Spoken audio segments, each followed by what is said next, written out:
There are two advanced vocations that you can get inside of the game very early on. It is the Warrior and the Sorcerer Vocations. Now both are very strong and could be used by your pawns, but how do you unlock them? I'm quickly going to go through the quest line that allows you to unlock these vocations. Let's get into it.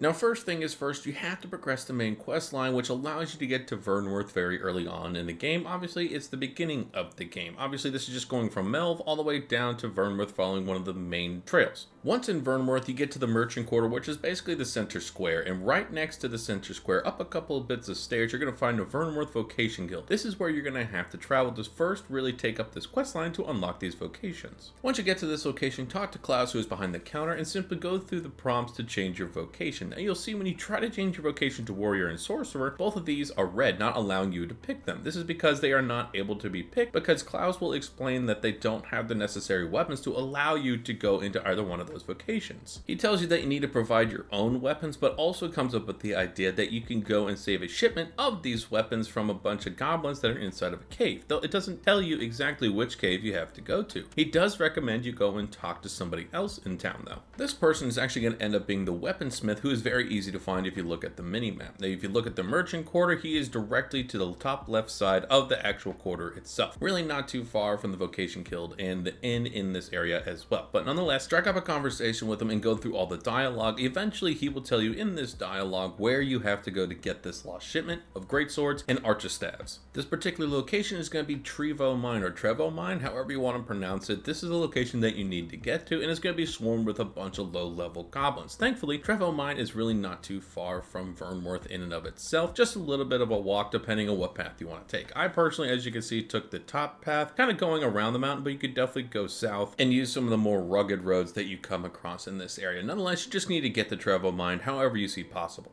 Now once you actually get to this mine, finding the two weapons is actually very easy, and both are located very close to each other. First, I'll show you where the Greatsword is, because it's really hard to miss if you're just going straight forward through this actual tunnel system. Obviously from the entrance, go to this giant open area where you'll come across a couple different goblins. You'll see this very particular chest next to the fireplace that was made, and this is where you'll get the two-hander Greatsword. Now keep in mind, compared to Archistaves, this is very heavy, so if you have a lighter character that doesn't have the ability to carry a lot, you may want to give it to a pawn that can, but nonetheless, keep this in your inventory until you get back to the capital. And thankfully, the Archistave that you find inside this area is really close by as well. So from the same room that you just got the two-handed greatsword, continue your way forward, basically just going north until you come to this large area with a bunch of bridges. Make your way down to the bottom level and find this little corner, this little tunnel. The tunnel within is not a tunnel, I don't know. Make your way through this area, up some little ledges, and you'll find another chest that you can open, which will include the Archistave that you're looking for. Once again, keep in mind the weight that you have. Now, it's not as heavy as the two-handed greatsword, of course, but it's still going to be a little heavier than your normal weapons, especially with the early vocations that you start the game with. So perfect. Now that you have both of these weapons, make your way back to Vernworth and back to the Vocation Guild and simply interact with Klaus once again and hand over the very particular items that you have been lugging around since Trevo Mine. One thing I do really like about this game, as soon as you unlock a new vocation, it gives you a giant banner that actually shows you what vocation you had just unlocked. So in this case, when you hand over the Archistave to Klaus, once you have unlocked a Sorcerer Vocation, it will simply show it right above your character saying unlock the Sorcerer